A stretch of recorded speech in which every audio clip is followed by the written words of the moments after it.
Bismillah.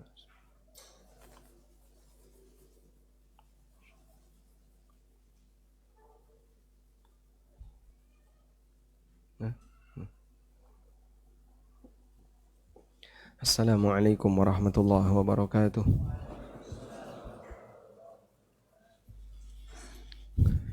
Alhamdulillahi haqqa hamdih wa ashhadu an la ilaha illallah wahdahu la syarika lah ta'dhiman li majdih wa ashhadu anna Muhammadan abduhu wa rasuluh salawatu rabbi wa salamu alaihi wa ala alihi wa ashabihi wa man sara ala nahjihi wa istanna bi sunnatihi ila yaumiddin. Alhamdulillah, puji syukur kita haturkan kehadirat Allah Azza wa Jal pagi ini di Masjid Jami' Aisyah, Ngrembel, Kota Semarang. Allah Subhanahu wa taala mengumpulkan kita dalam rangka untuk belajar bersama dan kita mau mengangkat tentang fikih wakaf. Ini salah satu tema yang ada di buku Umur yang Kedua. Ada yang bawa bukunya? Boleh dibuka? Baik. Silakan dibuka di halaman 64. Ceritanya begini. Waktu pandemi ada salah satu pembahasan tentang masalah wakaf. Dan itu adalah kajian yang kami kutip dari buku Fikih Muyassar. Lalu dari kajian itu ada sebagian di antara pendengar yang menawarkan saya akan membuat ringkasan tentang fikih wakaf. Ya, kami persilahkan. Akhirnya saya memberanikan diri untuk menulis secara khusus berkaitan dengan masalah wakaf, namun nampaknya tidak begitu tebal. Karena tidak tebal, maka kita tambahkan motivasi bagi kaum muslimin untuk beramal yang usianya lebih panjang dibandingkan umur yang dia miliki. Dan salah satu di antara peluangnya adalah amal berupa wakaf. Akhirnya kita gabungkanlah jadi sebuah buku judulnya Umur yang Kedua. Sehingga buku Umur yang Kedua itu pengantar untuk pembahasan fikih wakaf, tapi di bagian awal isinya motivasi bagaimana agar kita bisa punya amal yang umurnya lebih panjang dibandingkan usia kita. Tadi malam kita sudah belajar tentang 10 amalan yang pahalanya tidak putus, dan kali ini kita mau fokus berkaitan dengan masalah wakaf. Baik, sekarang bisa disimak di buku. Salah satu di antara amal yang pahalanya terus bertahan, terus mengalir adalah wakaf. Dan dulu para sahabat, mereka adalah manusia yang sangat semangat untuk melakukan wakaf. Seperti yang pernah dikatakan oleh sahabat Jabir bin Abdullah radhiyallahu anhuma, lam yakun ahadun min ashabin nabi sallallahu alaihi wasallam dzu maqdiratin illa waqafa. Tidak ada seorang pun di antara sahabat Nabi sallallahu alaihi wasallam yang punya kemampuan secara finansial kecuali dia pernah wakaf. Sehingga di antara kelebihan para sahabat adalah mereka yang punya kemampuan secara finansial pasti pernah wakaf. Baik, mungkin semangat ini tidak terjadi di tempat kita sebagaimana masyarakat para sahabat. Oleh karena itu, kalau ingin membangun semangat wakaf, maka kita perlu perkenalkan bagaimana cara para sahabat dalam berwakaf. Selanjutnya, kita langsung masuk pada pengertian wakaf. Secara bahasa, wakaf dari kata waqafa yakifu yang artinya diam. Nah.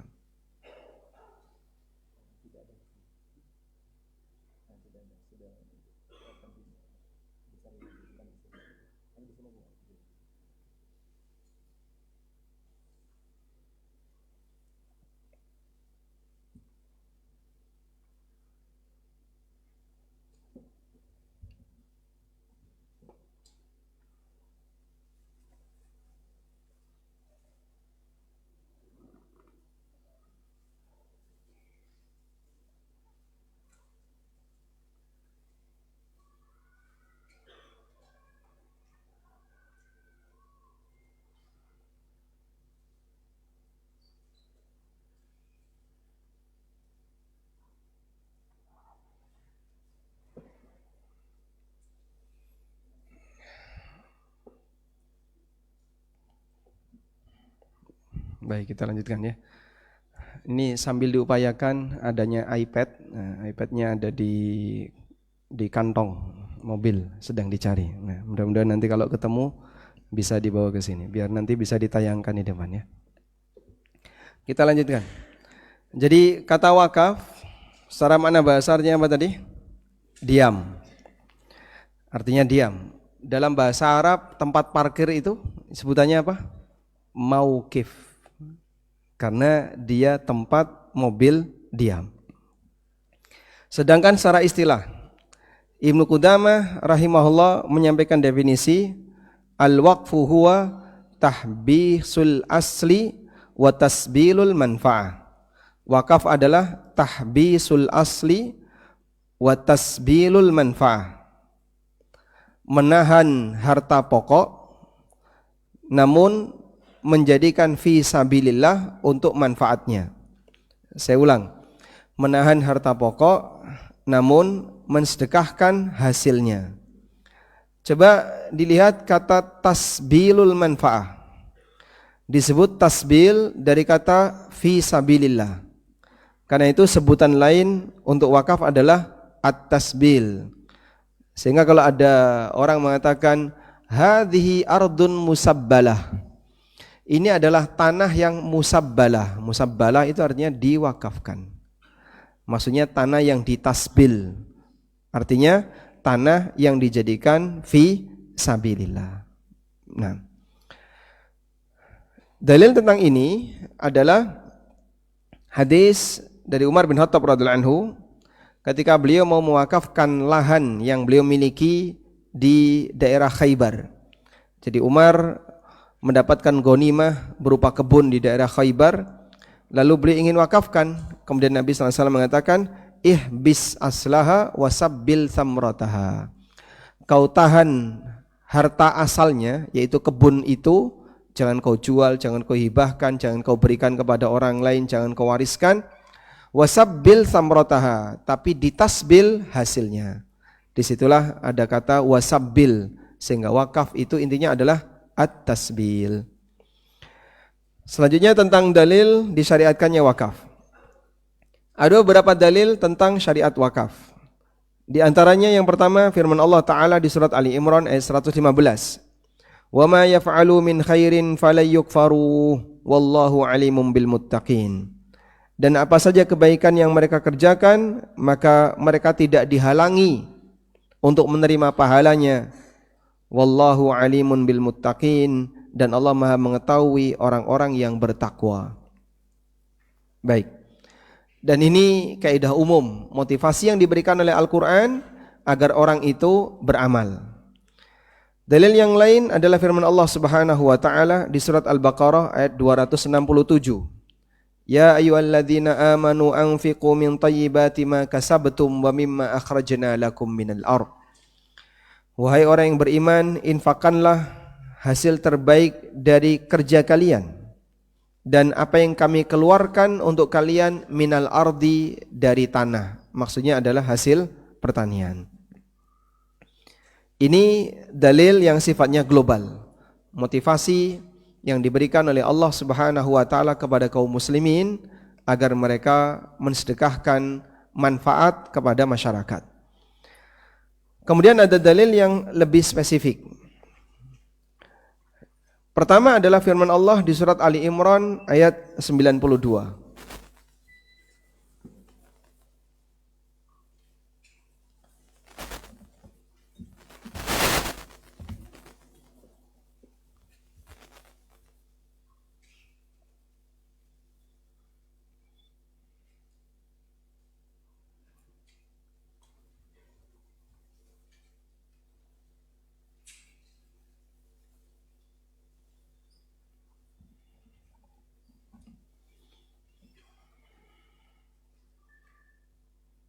Baik, coba kita mohon ditunggu ya. Nanti biar Bapak Ibu bisa ikut menyimak tulisannya.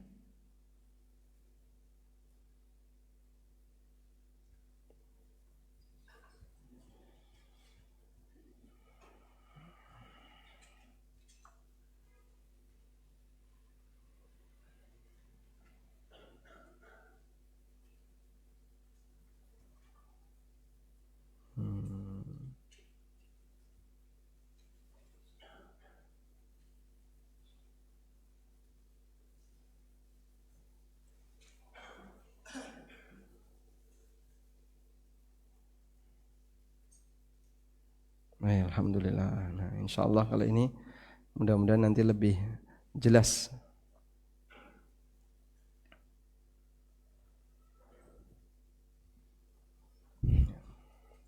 Boleh share screen?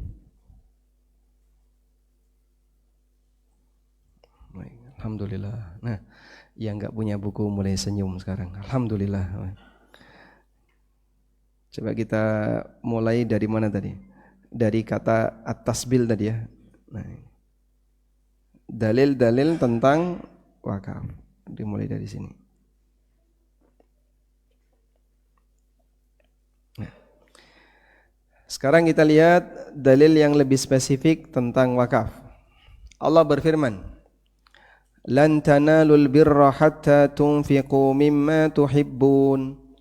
Kalian tidak akan mendapatkan pahala sampai kalian menginfakkan apa yang kalian cintai. "Wa ma tunfiqu min syai'in fa innallaha bihi alim." Dan kebaikan apapun yang kalian infakkan, sesungguhnya Allah mengetahuinya. Terkait ayat ini ada kejadian yang dialami oleh Abu Talha. Baik. Coba saya tanya dulu. A infak ke B. Pertanyaannya, kalau A mau infak ke B, yang menjadi standar itu sesuatu yang disenangi A atau sesuatu yang disenangi B? Kalau Anda mau infak ke orang lain, maka yang jadi standar itu sesuatu yang Anda senangi atau yang disenangi oleh penerima.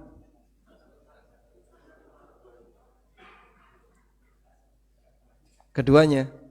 Jadi misalnya makanan ya, makanan. A makanan suka gudeg.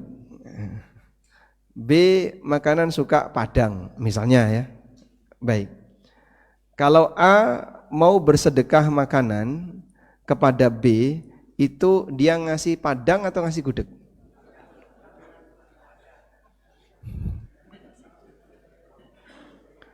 Yang jadi standar itu yang disukai A atau disukai B? Hah? Coba kita lihat ayat ini. Terjadi khilaf.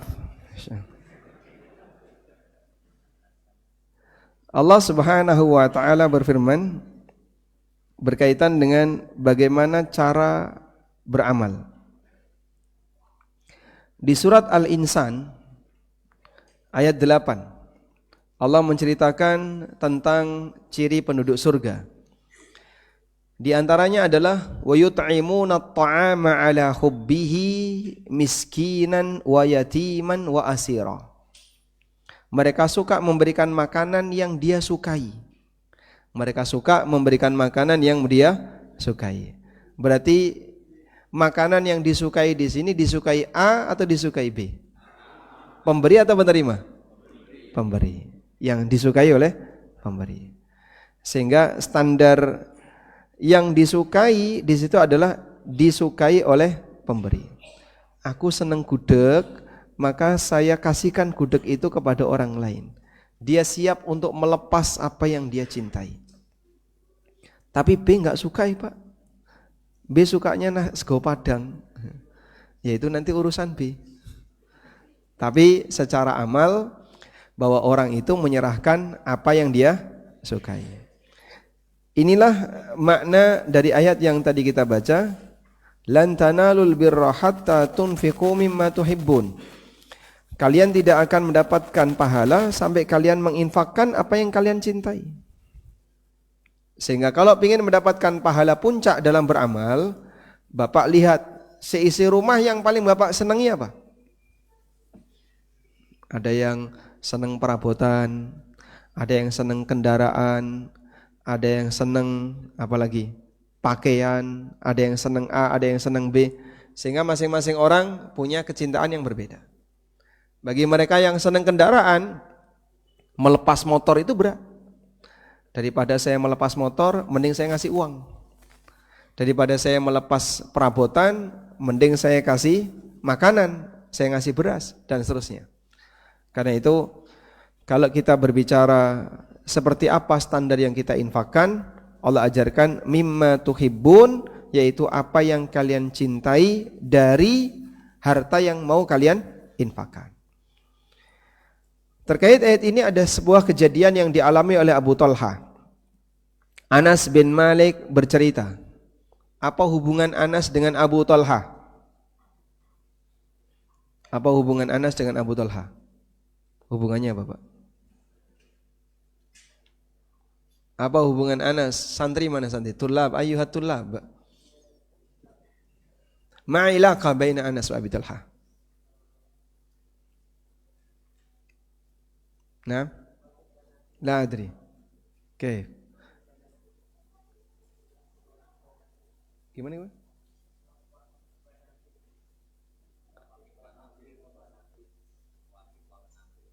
Wakif, nadir, nadir wakaf. Oh bukan, nggak ada. Apa hubungan antara Anas dan Abu Talha? Abu Talha itu ayah tirinya Anas. Siapa nama ibunya Anas? Ummu Sulaim. Dinikahi oleh Abu Talha setelah punya anak Anas. Abu Talha adalah sahabat Ansor, pemilik kebun kurma yang paling banyak di Madinah. Kebun yang paling beliau sukai adalah kebun Bairuha. Dan di kebun itu ada sumur namanya Bi'ruha. Kebun ini berhadapan dengan masjid dan Rasulullah SAW sering masuk ke kebun ini dan minum air yang segar. Coba Pak, ada kebun subur, airnya bagus, ada sumur di situ, tapi jauh dari pemukiman, susah diakses. Kira-kira mahal atau murah? Murah. Kenapa? Jauh dari pemukiman. Ada kebun subur, gampang diakses, hasilnya bagus, jadinya harganya mahal. Kenapa? Gampang diakses. Nah, kebun Bairuha itu dekat Masjid Nabawi, kebunnya subur, bagus. Ketika turun surat Ali Imran ayat 92, Abu Talha menghadap Nabi SAW lalu mengatakan, Ya Rasulullah, Innallaha tabaraka wa ta'ala yaqul, Ya Rasulullah, sesungguhnya Allah Ta'ala berfirman, Lan tanalul birra hatta tunfiqu mimma tuhibbun. Wa inna ahabba amwali ilayya Bairuha, dan harta yang paling aku cintai adalah kebun Bairuha. Wa innaha sadaqatun lillah, itu saya wakafkan untuk Allah, aku berharap mendapatkan pahala darinya dan simpanannya di sisi Allah Ta'ala. Fadhaha ya Rasulullah haitsu arakallah, maka silakan ya Rasulullah Anda atur sesuai dengan petunjuk yang Allah berikan kepada Anda. Jadi Abu Talha tidak wakaf untuk Nabi SAW, tapi Abu Talha minta saran kepada Rasulullah SAW, kira-kira sebaiknya kebun ini mau diapain? Karena saya mau lepaskan itu, mau saya infakkan di jalan Allah. Menanggapi hal itu, Nabi SAW mengatakan, bah. Bahasa kita mungkin wah. Dzalika malun rabih, dzalika malun rabih. Itu harta yang nilainya mahal, itu harta yang nilainya mahal. Wa qad sami'tu ma qult, aku sudah dengar apa yang kamu ucapkan. Nah, dari sinilah kita mengambil pelajaran, wakaf itu harus ada akad dan pernyataan. Yang diucapkan oleh siapa? Wakif. Walaupun tidak tertulis. Karena bukan syarat keabsahan sebuah akad harus ada tulisan. Ketika sudah dinyatakan, maka statusnya bisa sah sebagai wakaf. Wa inni ara an taj'alaha fil aqrabin, dan menurutku sebaiknya kau gunakan pemanfaatannya untuk para kerabatmu. Akhirnya Abu Talha radhiyallahu anhu menggunakan hasil dari kebun itu, memanfaatkan hasil kebun itu untuk disedekahkan kepada para kerabatnya. Baik, kita lanjutkan. Kita beralih ke hadis Ibnu Umar, bahwa Umar bin Khattab radhiyallahu anhu pernah mendapatkan jatah ghanimah berupa tanah di daerah Khaybar. Perang Khaybar tahun berapa? Perang Khaybar tahun berapa? 7 Hijriah. Siapa penghuni asal daerah Khaybar? Yahudi Khaybar. Dan Yahudi Khaybar ini menjadi rujukan Yahudi Madinah. Jadi kalau ada masalah tertentu di Madinah, maka konsultasinya ke Yahudi Khaybar. Orang Yahudi kan bertingkat ya, strata mereka. Nah, setelah dikuasai oleh Nabi SAW sehingga Khaybar menjadi wilayah kaum muslimin sampai sekarang. Dan Yahudi masih berangan-angan untuk bisa kembali merebut tanah nenek moyang mereka, yaitu tanah Khaybar. Makanya seringkali para mujahid menghina Yahudi dengan mengatakan, Khaybar, Khaybar ya Yahud, Jaishu Muhammadin. Masya Allah, apal ya santri. Itu karena mereka berharap apa? Bisa mengambil kembali tanah Khaybar. Mereka sudah berhasil mengambil kembali tanah Baitul Maqdis, tanah Palestina yang dianggap itu tanah suci mereka. Dan mereka berusaha untuk merebut tanah Khaybar. Ya, tapi tanah Khaybar ada di negara Saudi. Ya, kalau mau ngerebut tanah Khaybar akan berhadapan dengan Saudi. Lalu Nabi SAW ketika dimintai pertimbangan, beliau SAW, Umar mengatakan kepada Nabi SAW, Ya Rasulullah, inni asabtu ardon bi Khaybar, lam usib malan qattu anfasa indi minhu, fama da'buru bihi. Ya Rasulullah, aku mendapatkan tanah di Khaybar, belum pernah aku memiliki tanah yang lebih bagus daripada tanah ini. Kira-kira apa yang Anda perintahkan untukku? Kemudian Nabi SAW mengatakan, In syi'ta habasta aslaha wa tasaddaqta biha. Kalau kau mau, kau pertahankan kebun itu, tapi kau sedekahkan hasilnya. Inilah definisi wakaf. Tadi apa definisinya? Tahbisul asli wa tasbilul manfa'ah. Mempertahankan harta asal, tapi hasilnya yang disedekahkan. Lalu Umar melaksanakan arahan itu sehingga beliau memberikan ketentuan kepada yang mengelola kebun itu, annahu la yuba' wa la yuhab wa la yurath, tidak boleh dijual, tidak boleh dihibahkan, tidak boleh diwariskan. Kata kuncinya apa ini? Dijual, dihibahkan, diwariskan. Tidak boleh semuanya. Berarti kata kuncinya apa? Tidak boleh dimiliki secara pribadi. Jadi objek wakaf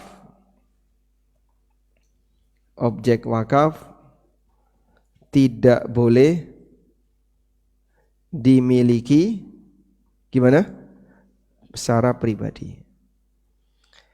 Oleh karena itu ketika sudah jadi objek wakaf, tidak boleh dijual, tidak boleh dihibahkan, tidak boleh diwariskan.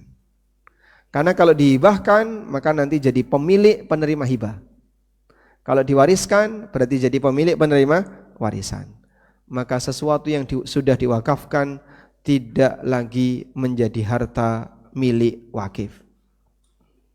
Sesuatu yang sudah diwakafkan bukan lagi milik wakif. Kita lanjutkan.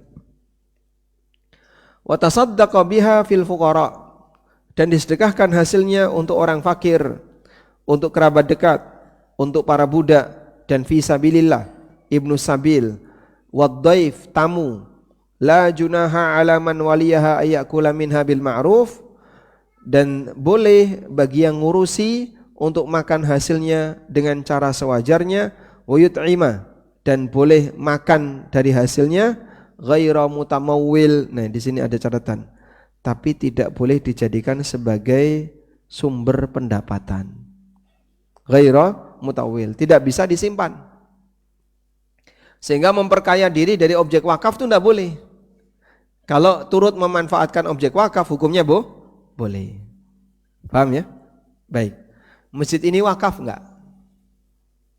Masjid ini. Misalnya masjid ini adalah wakaf. Wakif boleh enggak sholat di masjid ini? Boleh? Boleh. Wakif boleh enggak tidur di masjid ini? Ada enggak tulisan dilarang tidur? Enggak ada. Ada sebuah masjid ditulisi dilarang tidur dan tiduran. Yang wakaf tidur di situ, boleh atau tidak?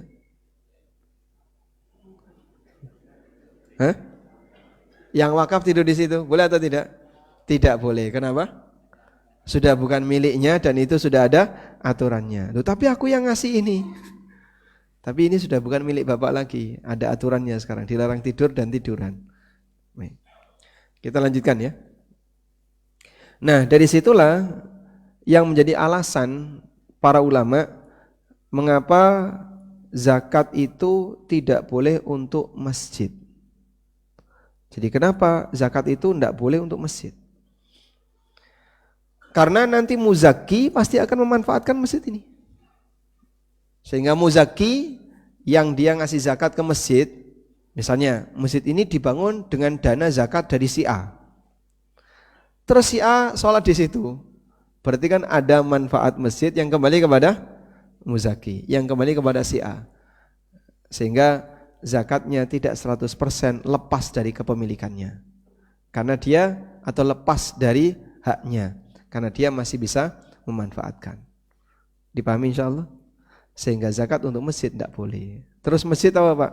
Masjid itu wakaf. Sedangkan operasional boleh dari donasi non zakat. Kita lanjutkan. Dalil wakaf berikutnya adalah sumur Utsman. Ketika Nabi SAW tiba di Madinah, tidak ada sumur yang airnya lebih segar dibandingkan sumur Rumah. Tulisannya kayak gini. Rumah. Disebut Bi'ru Rumah. Sementara saat itu sumur Rumah dimiliki oleh orang Yahudi. Siapapun yang mau mengambil airnya harus bayar. Akhirnya Nabi SAW membuat pengumuman, "May yashtari bi'ra Rumah." Siapa yang siap untuk membeli sumur Rumah, fayaj'alu dalwahu ma'adila'il muslimin. Lalu dia memberi hak kepada masyarakat untuk turut mengambil airnya, bi khairin, dengan cara yang baik, bi khairin lahu minha fil jannah, maka Allah Subhanahu wa taala akan berikan ganti berupa pahala untuknya di surga. Balasan yang lebih baik baginya ketika di surga. Baik, mendengar motivasi ini, Utsman bin Affan radhiyallahu anhu kemudian membeli sumur itu. Nah, awalnya Yahudi itu tidak menerima. Gak mau, nanti kalau sumur ini saya jual, kamu beli, saya tidak punya sumber pendapatan. Padahal si Yahudi ini menjual air di sumur itu. Jadi kalau ada orang muslim yang mengambil air dari sumur itu harus bayar. Makanya si Yahudi ini mempertahankan, saya gak mau jual. Umar mau beli nggak boleh, Utsman mau beli nggak boleh. Dah, sampai akhirnya Utsman menyampaikan penawaran. Ya sudah gini aja, sumurmu tak beli setengah. Jadi setengah tetap punya kamu, setengah punya saya. Sehingga kamu tidak kehilangan 100%. Setuju Yahudi itu. Ya sudah baik, kalau begitu saya mau. Akhirnya dibayar setengah. Sudah? Cara pembagiannya gimana? Kan nggak mungkin diparuh. Wahai Yahudi, kamu yang bagian atas ya, aku bagian bawah. Gak mungkin ya. Terus gimana cara baginya? Mereka membagi dengan cara gantian ngambil air. Sehari jatahnya Yahudi, sehari jatahnya Utsman. Nah, di jatahnya Utsman, beliau mengizinkan kepada seluruh kaum muslimin, silakan ngambil air di hari saya. Jadi misalnya Senin harinya Yahudi, Selasa harinya Utsman. Gantian seperti itu. Utsman kemudian mengumumkan, di hari saya silahkan kaum muslimin mau ngambil air. Nah, Yahudi kaget. Loh kok rame? Akhirnya yang biasanya mereka beli dari Yahudi, sekarang mereka dapat gratis di harinya Utsman. Lama-lama Yahudi ini jengkel, akhirnya dilepas semuanya. Masya Allah. Seperti ini trik yang dilakukan oleh para sahabat untuk bisa bertransaksi dengan orang yang pelit seperti Yahudi. Sumur ini berukuran besar dan sampai sekarang masih ada, dikelola oleh Lembaga Pusat Penelitian Pertanian, Markazul Abhath Az-Zira'iyah. Selanjutnya sumur ini lebih dikenal dengan nama Sumur Utsman. Ada yang bilang sumur inilah yang dipakai untuk pengairan kebun. Lalu hasil kebun itu dijual, kemudian dimasukkan ke rekening atas nama Utsman. Tapi cerita ini enggak benar. Cerita ini enggak benar. Terus gimana Pak? Enggak ada kebun Utsman, itu enggak ada. Yang ada sumur Utsman. Terus kebun-kebun yang disebut-sebut bahwasanya hasilnya dipakai untuk rekening Utsman, itu tidak benar. Yang benar gimana? Klarifikasi dari orang yang buka rekening, dia menyebutkan bahwa ada orang yang buat rekening atas nama Utsman bin Affan. Lalu mereka mengajak kepada kaum muslimin, silahkan bagi yang mau wakaf taruh di rekening ini. Akhirnya dana-dana sosial itu terkumpul di rekening tadi atas nama sahabat Utsman bin Affan.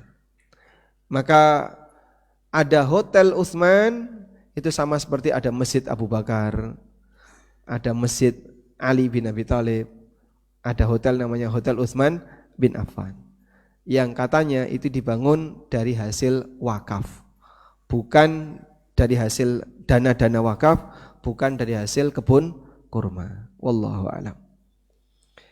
Sekarang kita beralih ke dalil yang keempat, wakaf senjata dan perlengkapan perang.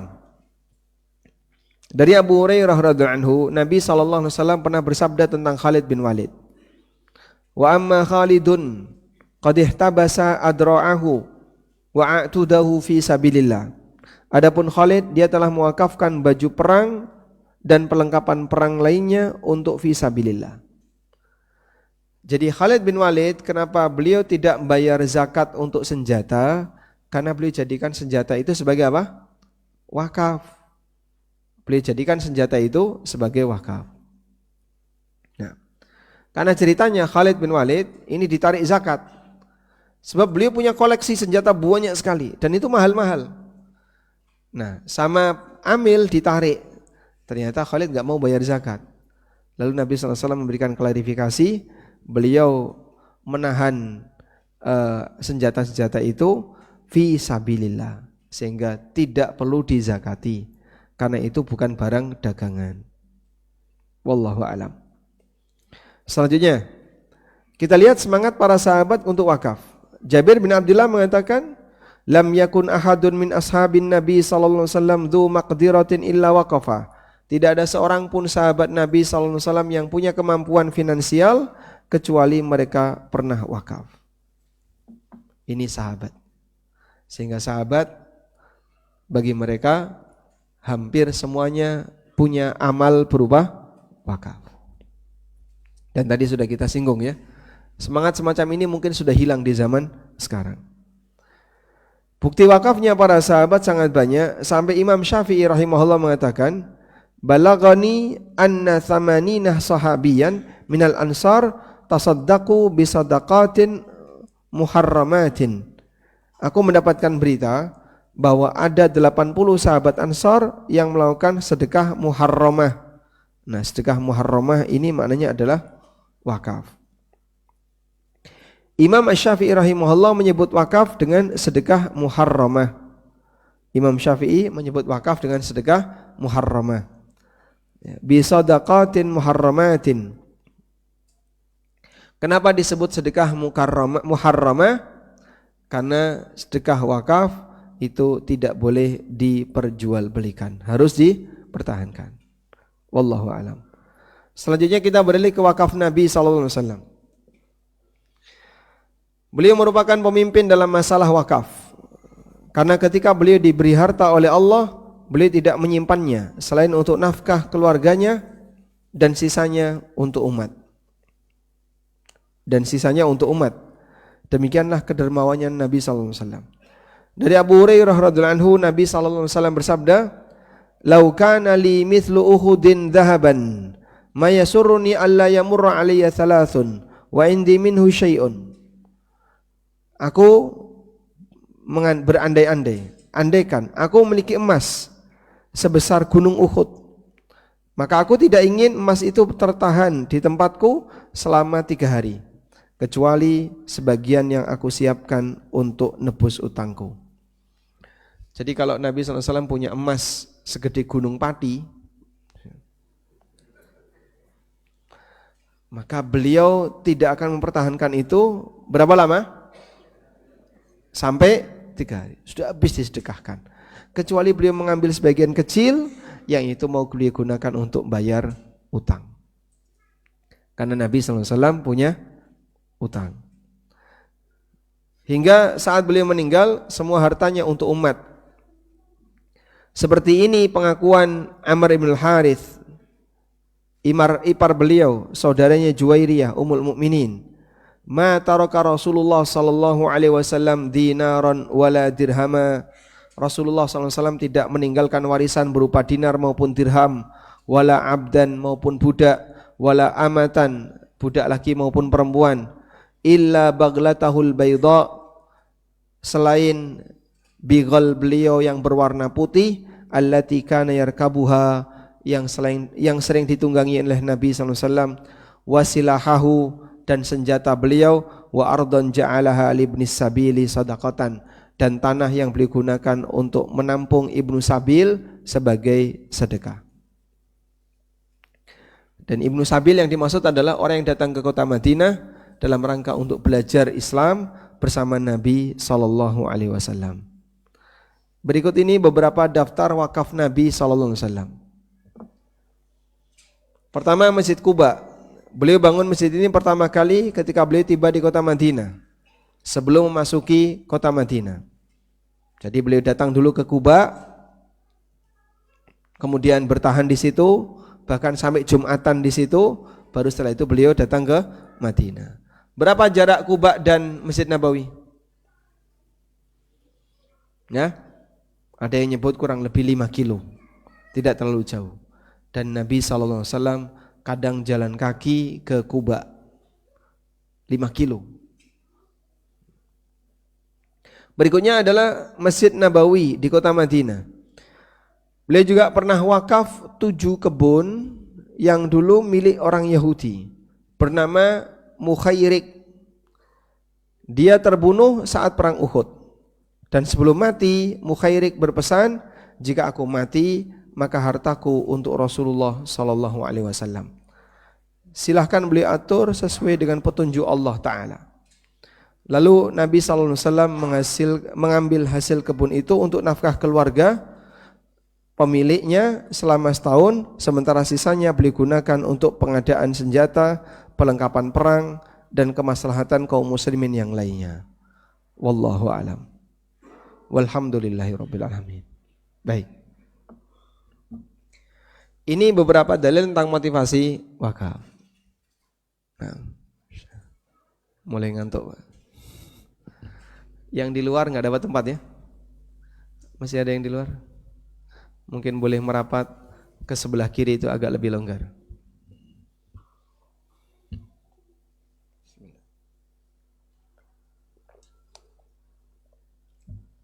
Alhamdulillah. Baik, sekarang kita sambung ke wakaf itu sedekah jariyah. Jadi ini penjelasan tentang makna sedekah jariyah.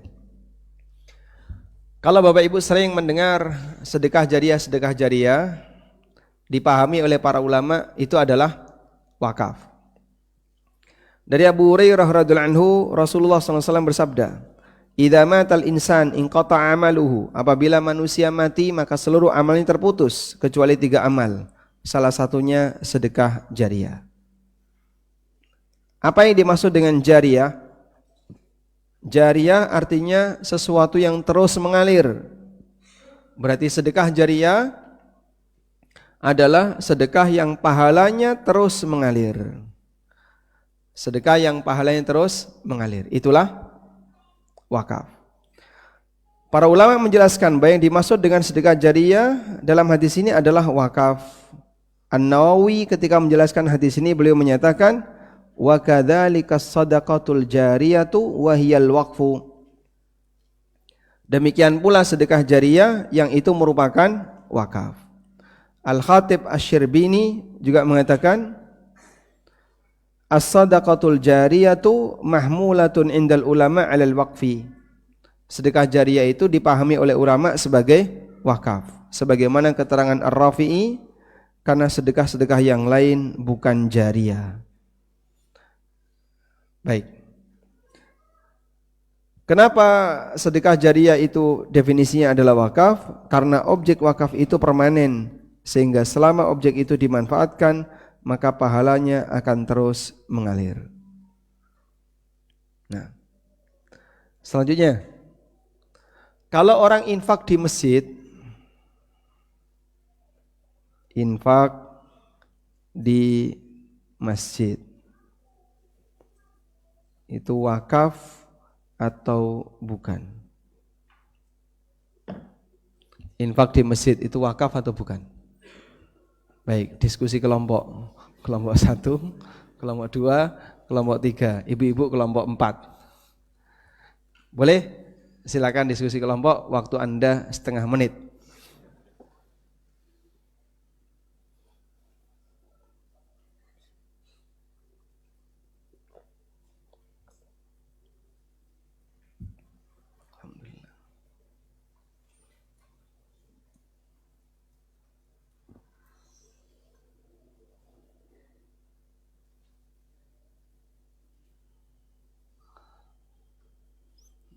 Baik, waktu selesai. Wakaf atau bukan? Hah? Wakaf atau bukan? Baik. Tergantung? Tergantung apa, Pak? Tergantung niat dan kemanfaatan. Kalau niatnya wakaf, kemanfaatannya harus apa? Sifatnya permanen. Yang sifatnya harus permanen. Baik. Apakah infak kita ke masjid itu berstatus wakaf? Tergantung pemanfaatan dari takmir. Kalau masjid ini misalnya semua perlengkapan sudah terpenuhi, sehingga kota infak yang Anda taruh duit di situ nanti dipakai untuk operasional, bayar listrik, bayari marbot, kebutuhan bersih-bersih dan seterusnya. Berarti ini wakaf atau tidak? Hah? Bukan. Kenapa bukan? Karena habis pakai. Baik, sekarang kita lihat di sini. Wakaf ciri kaum muslimin. Ya, ini insyaallah sudah bisa dipahami. Kita mau bahas tentang macam-macam wakaf. Untuk memahami macam-macam wakaf, Anda perlu lihat ini. Subjek dalam wakaf itu ada 3. 1, pemberi wakaf. 2, pemberi wakaf disebut wakif. Yang kedua, penerima manfaat wakaf. Ini disebut mauquf alaih. Yang ketiga, pengelola wakaf. Disebut apa?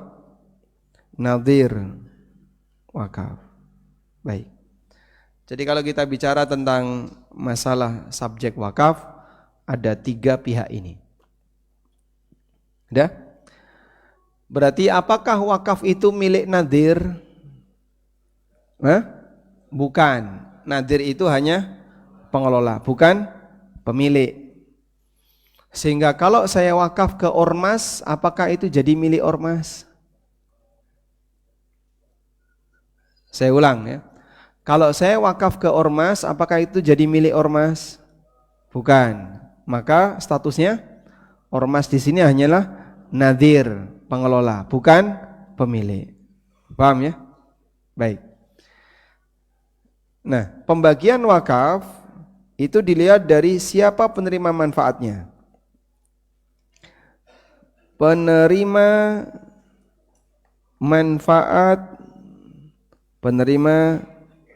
manfaat wakaf.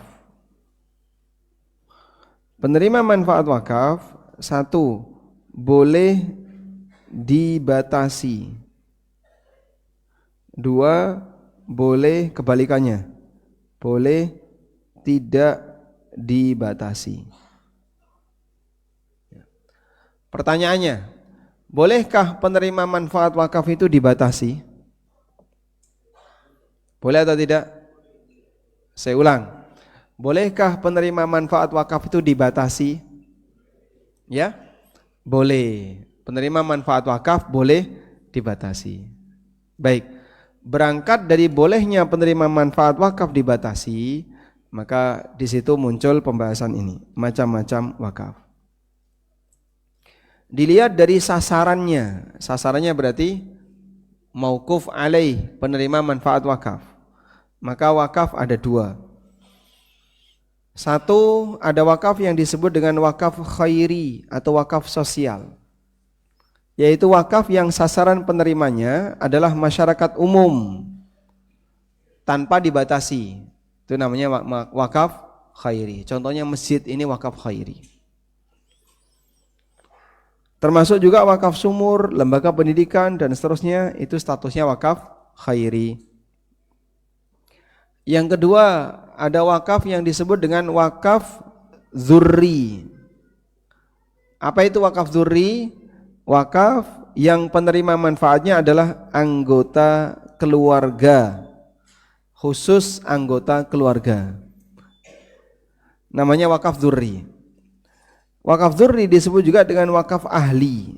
Al-waqful ahli adalah wakaf yang penerimanya diperuntukkan bagi kerabat dan keturunan. Dalil mengenai disyariatkannya wakaf dzurri adalah hadis dari Anas bin Malik radhiyallahu anhu.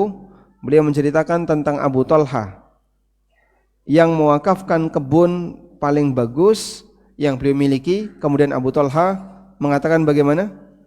Aku ingin jadikan itu sebagai wakaf. Saran Nabi SAW, wa inni ara an taj'alaha fil aqrabin. Dan menurutku kau boleh gunakan itu untuk kerabat dekatmu. Kau boleh wakafkan untuk kerabat dekatmu. Anas mengatakan Abu Talha menyedekahkan kebun itu untuk para kerabatnya. Hadis riwayat Bukhari Muslim. Nah, di sini bolehkah penerima manfaat wakaf dibatasi? Jawabannya boleh dibatasi. Boleh. Sebagaimana juga boleh tidak dibatasi. Ini juga boleh. Maka penerima hasil wakaf, manfaat wakaf, boleh orang tertentu, boleh tanpa batas. Nah, sekarang penerima wakaf yang dibatasi, penerima manfaat wakaf yang dibatasi, itu bisa batas karena sifat, batasan dengan sifat tertentu. Batasan dengan sifat tertentu itu contohnya khusus, misalnya mahasiswa yang sudah nikah, khusus anak yatim, khusus du'afa. Nah, berarti dia wakaf dengan penerima wakaf punya sifat tertentu. Baik. Di Madinah ada yang wakaf khusus penghafal Quran. Boleh tinggal di situ gratis, sehingga lemari, kemudian aneka perlengkapan-perlengkapan, termasuk biaya listrik dan seterusnya dibiayai semua. Silakan tinggal di sini gratis. Maka di situ dia wakaf, namun dengan batas sifat tertentu. Khusus penghafal Quran. Kalau dia nggak menghafal Quran, nggak boleh tinggal di situ.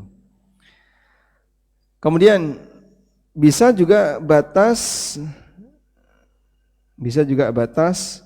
dengan nasab atau kekerabatan. Nah, wakaf dengan batas nasab atau kekerabatan ini disebut dengan wakaf apa tadi? Wakaf dzurri. Disebut dengan wakaf dzurri atau wakaf ahli. Ahli artinya keluarga. Objek yang menjadi wakaf dzurri tidak bisa diwariskan, sehingga objek itu dimiliki bersama untuk semua anggota keluarga wakif. Salah satu boleh ditunjuk sebagai nadhir dengan upah atau gaji sesuai kesepakatan. Di antara syarat wakaf dzurri adalah tidak boleh dikhususkan untuk sebagian keturunan, karena ini bisa memicu permusuhan di antara anggota keluarga. Misalnya wakaf hanya untuk anak perempuan atau keturunannya, sementara anak laki-laki tidak diberi wakaf dzurri. Wakaf yang hanya dikhususkan untuk anak tertentu atau keturunan tertentu hukumnya dilarang. Baik. Di sini dinyatakan oleh Al-Buhuti, ulama mazhab Hambali, fa in faddala al-waqif ba'dahum ala ba'din, mengenai pemberi wakaf yang hanya memberikan wakaf kepada sebagian keturunan, duna ba'din, sementara yang lain enggak dikasih, fa in kana ala tariqil atharah, jika itu dilakukan karena ingin menyenangkan salah satu, ya, bi allam yakun li ghardin syar'iyyin, tidak ada tujuan syar'i dalam masalah ini, kuriha, statusnya makruh, li'annahu yuaddi ila taqatu' bainahum, karena ini bisa menyebabkan permusuhan di tengah mereka. Jadi yang dikasih cuman anak tertentu, yang lain enggak dikasih. Ini bisa menyebabkan apa? Permusuhan dan perselisihan di antara mereka. Wallahu alam. Baik. Bisa dipahami insyaallah wakaf dzurri? Nah, tugas ya, diskusi kelompok lagi. Nah, pertanyaannya, sebutkan contoh wakaf dzurri di negara kita. Waktu Anda 2 menit. Ya. Waktu Anda 2 menit ya.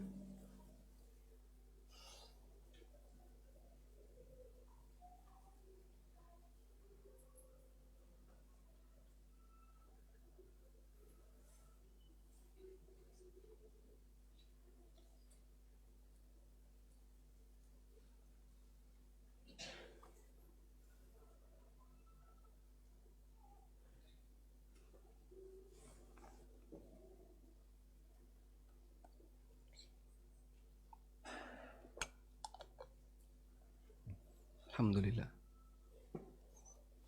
Ada yang sedang googling, nyari contoh wakaf dzurri di Indonesia. Ketemu nggak? Tanya AI coba. Silakan. Wakaf makam khusus keluarga. Nah, itu contoh wakaf dzurri. Saya wakafkan lahan ini khusus untuk keluarga saya, sehingga keluarga saya boleh, keluarga saudara saya boleh, sepupu-sepupu saya mau dimakamkan di situ boleh. Ini contoh wakaf dzurri. Alhamdulillah. Baik, contoh yang lain. Perusahaan diwakafkan untuk anak-anaknya, boleh? Boleh seperti itu? Boleh. Nanti jadinya jadi wakaf dzurri. Kasus yang sudah ada. Bapak pernah enggak dengar rumah tabon? Di Semarang enggak ada rumah tabon. Rumah tabon, enggak ada. Baik, kalau rumah gadang di Padang ya. Nah, itu contoh wakaf dzurri. Jadi ada budaya di sebagian daerah Jawa namanya rumah tabon. Rumah tabon itu kan orang Jawa sering nyebut iki tinggalane wong tua. Ojo didol, jangan dijual, untuk anak turunku, pokoknya siapapun kalau mau pakai silahkan, tapi tidak boleh dijual. Baik, sah nggak Pak seperti ini jadi warisan? Satu lagi, rumah gadang, harta pusaka tinggi. Kalau dalam Padang kan ada pusaka tinggi ya. Ini hanya khusus untuk anak perempuan, khusus untuk keturunan wanita. Jadi yang laki-laki nggak dapat. Seperti ini rumah gadang. Sebenarnya bisa nggak Pak? Ini didekati secara syar'i. Contoh lagi, wakaf perusahaan untuk semua keturunan. Bisakah ini dilakukan? Ini pembahasan wakaf dzurri. Baik. Coba kita buat ini lebih detail ya. Jadi untuk rumah tabon dan rumah gadang ini mungkin cukup dipengaruhi oleh budaya yang ada di masyarakat, tapi kita bikin yang lebih apa ya, yang lebih relevan dengan zaman sekarang berkaitan dengan wakaf perusahaan. Si A punya PT, punya perusahaan. Sudah? Nah, ketika si A hidup, perusahaan ini dia yang kelola. Sampai akhirnya menjelang wafatnya. Si A melihat ada potensi di tengah anaknya yang mungkin mereka bisa jadi akan rebutan. Rebutan untuk mendapatkan warisan. Akhirnya oleh si A, PT ini tidak diwariskan. Caranya gimana biar tidak diwariskan? Diwakafkan. Untuk siapa?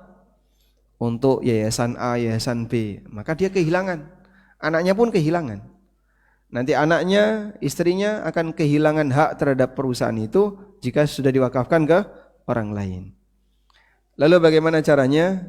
Ya, dalam hal ini si A bisa wakaf dzurri. Maka PT ini diwakafkan. Diwakafkan untuk semua keturunan. Sudah? Ketika sudah diwakafkan untuk semua keturunan, maka tidak boleh diwariskan. Jadi bukan jadi objek warisan lagi. Selanjutnya PT ini tidak bisa menjadi objek warisan karena tidak boleh diwariskan. Kenapa Pak nggak boleh diwariskan? Ya sudah diwakafkan. Lah terus siapa pemiliknya? Milik semuanya. Yang menjadi ahli waris atau menjadi keluarga si A tadi. Gitu ya. Nah terus pengelolanya siapa Pak? Pengelola. Boleh penerima sendiri, salah satu di antara mereka. Boleh juga pihak ketiga. Boleh pihak ketiga. Baik, kalau misalnya penerimanya sekarang adalah salah satu di antara mereka, lalu cara pembagiannya kayak gimana? Nah, PT ini kan menghasilkan, ada hasil ya. PT ini ada hasil, maka hasil dibagi menjadi dua. Hasil dibagi menjadi dua. Pertama, hasil untuk pengelola. Pengelola mau dikasih berapa? Pengelola misalnya dikasih anggaplah 60% dari hasil. Dah? Berarti sisanya adalah pemilik saham. Siapa pemilik saham tadi? Keturunan si A. Pemilik saham itu adalah keturunan si A. Yang dia sebagai penerima wakaf. Nah, berarti di sini pemilik saham dapat 40% sisanya. Begitu? Jika misalnya keturunan si A ada 5 anak plus 20 cucu. 5 anak dan 20 cucu. Begini ya. Kan tadi dia wakaf untuk siapa? Semua keturunan. Plus 2 cicit. 3 cangga, 2 wareng, 10 udeg-udeg gantung siwur. Wah, tak turun-turun nih. Andai kan mereka masih hidup dapat manfaat. Jadi misalnya totalnya seperti ini datanya. Ada 5 anak, 20 cucu, 2 cicit. Udah? Pengelola 2 anak pengelolanya adalah B dan D yang jadi pengelola. Sisanya enggak mengelola. Maka kira-kira berapa haknya B jika di sini hasilnya adalah 100 M misalnya. PT ini menghasilkan 100 M. Berapa yang didapatkan oleh B?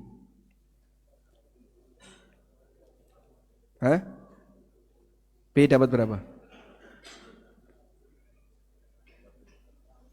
Jika asumsi B dan D kerjanya sama, berarti gini ya. Pengelola dapat berapa tadi? 60% dari 100 juta, 60 juta. Oke, gini ya. Dibagi 2, 60 M ya. 60 meter ya. Dibagi 2, maka B dapat 30 M. Nah, tapi B kan punya di sini, Pak. B punya di sini. Berarti ini totalnya berapa ini? 27. 27. Sisa 40 M dibagi 27. Rata, Pak, rata. Bukan 2:1, bukan. Loh kan laki dan perempuan beda. Itu warisan. Ini bukan warisan. Paham ya? Karena tadi sudah diwakafkan. Maka hasilnya, ini hasil ya. Kalau perusahaannya tetap jalan. Tapi hasilnya nanti dibagi di sini. Baik, 40 bagi 27 berapa? 1,48 M. Maka B dapat 30 M plus 1,48. Jadinya 31,48 M. Inilah haknya B.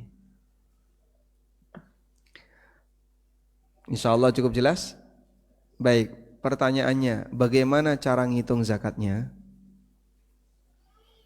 Dihitung sendiri-sendiri. Sehingga zakat itu tidak dihitung ketika jadi satu di perusahaan, tapi dihitung berdasarkan perhitungan masing-masing pemilik saham. Baik, jelas atau belas? Jelas? Alhamdulillah. Maka mungkin bisa jadi solusi ya. Misalnya bagi Bapak Ibu yang pengen perusahaan tetap jalan, tapi anak keturunan bisa dapat hasil, dan saya nggak pingin nanti kalau warisan mereka mungkin akan pecah, rebutan, sudah saya wakafkan saja. Tapi kalau saya wakafkan, Pak, keturunan saya nggak dapat apa-apa. Wakaf dzurri, wakaf untuk seluruh keturunan Bapak. Sehingga di posisi itu keturunan Bapak tetap dapat hasil dari hasil objek wakaf tadi. Walhamdulillah. Sekarang kita sambung ke fikih wakaf. Ada beberapa ketentuan berkaitan dengan masalah wakaf. Pertama adalah ketentuan untuk subjek wakaf. Ada 3 orang yang terlibat dalam subjek. Tadi sudah kita sebutkan ya. Pertama wakif, yang kedua mauquf alaih, yang ketiga nadir wakaf. Orang yang berwakaf disebut wakif, penerima manfaat wakaf disebut mauquf alaih, dan yang ketiga nadir wakaf. Nadir wakaf. Kita lanjutkan. Rukun wakaf. Rukun wakaf jumhur menyebutkan ada 3. Ada subjek wakaf, ada objek wakaf, ada higat. Nah, di sini salah tulis ini ya. Coba lihat ini. Ini sigot. Nah, ada S-nya. Coba di halaman berapa itu? Halaman 82, 83, halaman 83. Di situ sigot bukan higot. Betul? Nah, apa itu? Pernyataan wakaf dari pihak wakif. Aku wakafkan ini. Nah, itu namanya sigot. Sekarang kita beralih ke ketentuan wakaf. Ada beberapa ketentuan terkait rukun wakaf. Pertama, ketentuan terkait wakif. Orang yang wakaf harus jaiz tasarruf, memiliki kelayakan untuk berwakaf. Kelayakan ini menentukan apakah wakafnya dianggap atau tidak dianggap. Kriteria kelayakan itu meliputi A. berakal, B. baligh, C. rasyid. Berakal, baligh, rasyid. Baik. Rasyid itu apa, Pak? Kedewasaan dalam menggunakan harta. Jadi misalnya ini kelas berapa ini masih ini? Kelas 1 SMP. Mau wakaf enggak? Sudah punya tanah warisan belum? Belum? Belum. Boleh enggak beliau ini wakaf? Hah? Berakal enggak? Berakal. Balik? Sudah balik? Sudah. Kelas 1 SMP sudah balik. Semarang terjadi percepatan dibandingkan Jogja ya. Baik, rasyid atau belum? Belum. Anak usia SMA, saya mau wakaf tanah. Itu mungkin perlu ditahan dulu. Sebentar dulu, kamu masih terlalu kecil untuk wakaf. Mungkin belum dewasa. Sehingga melepas harta dalam jumlah besar harus orang yang sudah dewasa. Yang kedua, ikhtiar. Orang yang wakaf memiliki kebebasan dan tidak dipaksa. Kalau dipaksa ya tidak boleh, jelas ya. Berikutnya adalah al-hurriyah. Artinya dia bukan budak. Kalau budak tidak bisa wakaf.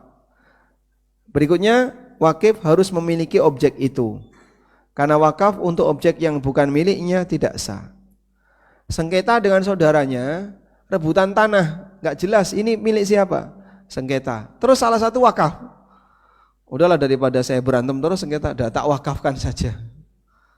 Loh, memang sudah benar jadi milik Bapak? Sudah, ini milik saya. Nah, satunya juga nggak terima. Oh enggak, itu masih milik saya.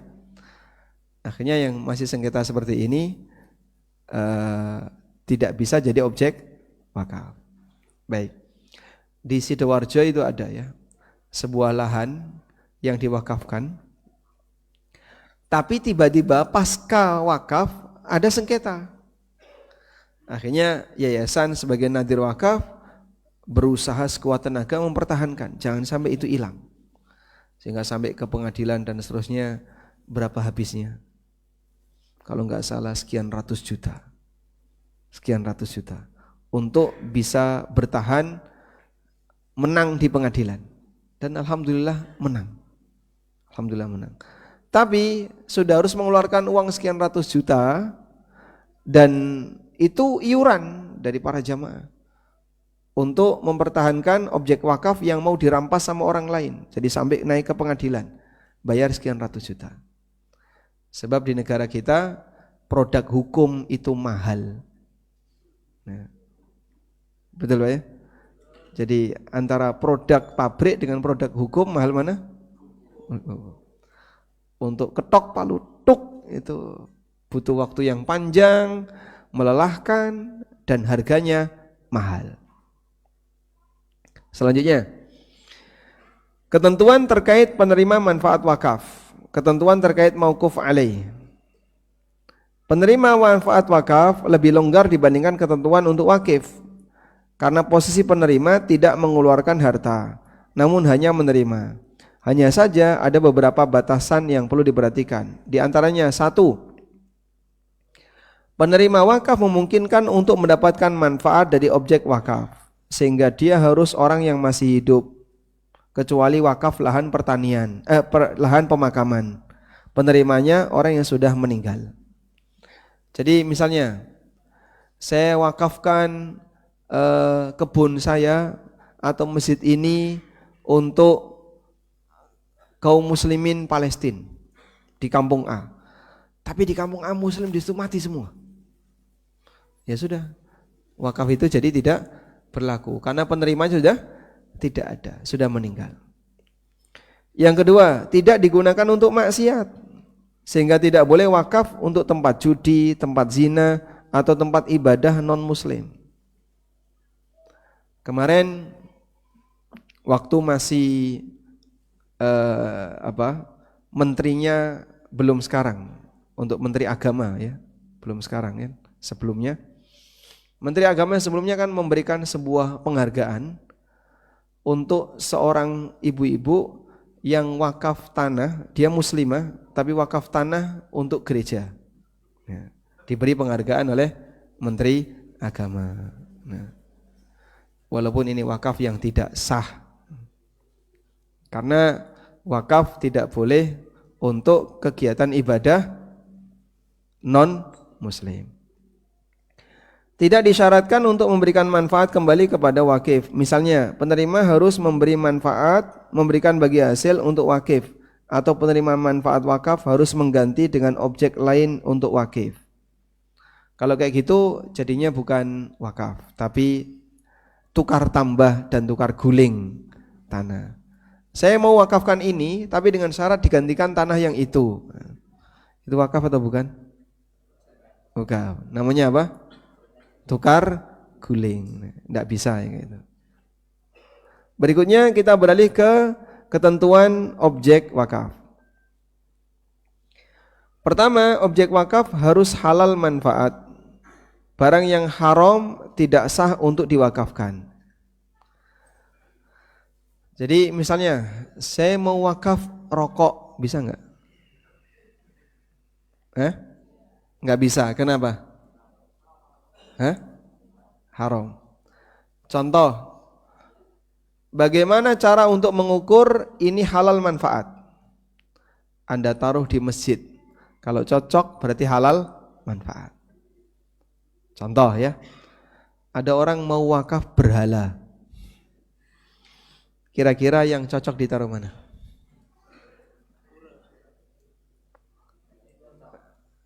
Kan mau tadi ya, halal haramnya itu tergantung dari cocok nggak di masjid. Kalau cocok berarti dia bisa diwakafkan. Wakaf berhala itu cocoknya ditaruh di mana?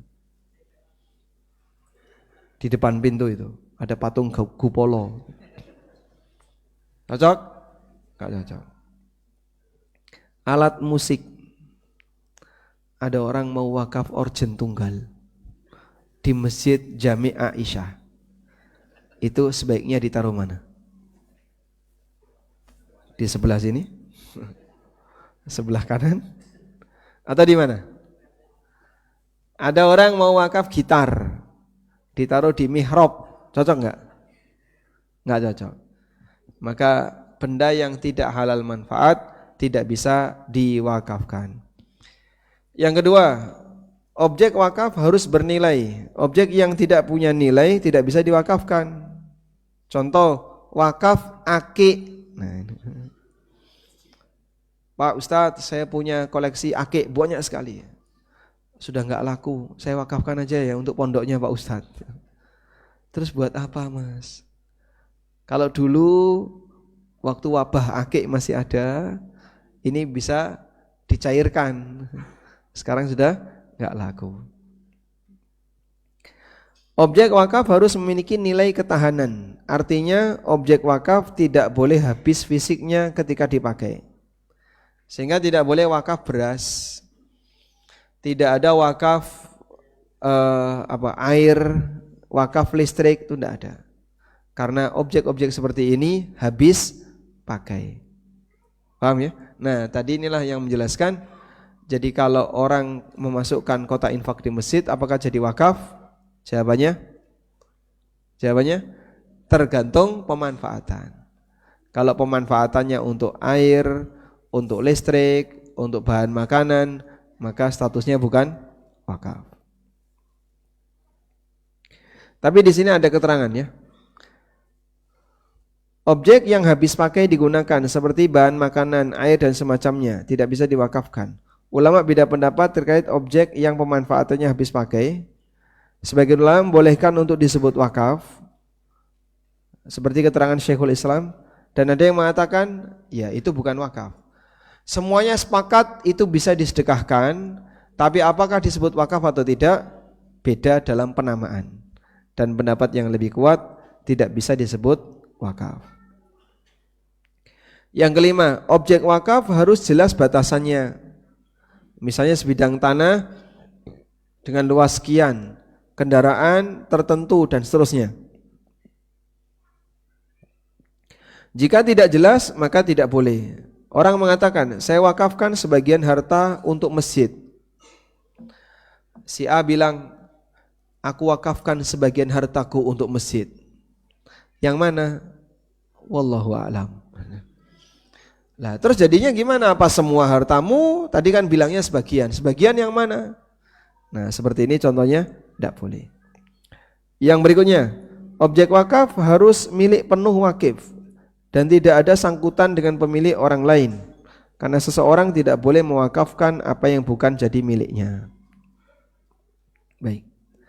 Sampai 5 ini insya Allah paham ya? Alhamdulillah. Jadi kira-kira Anda bisa wakaf apa kira-kira? Pak, wakaf HP boleh nggak Pak? Boleh. Masjid butuh HP nggak Pak? Butuh.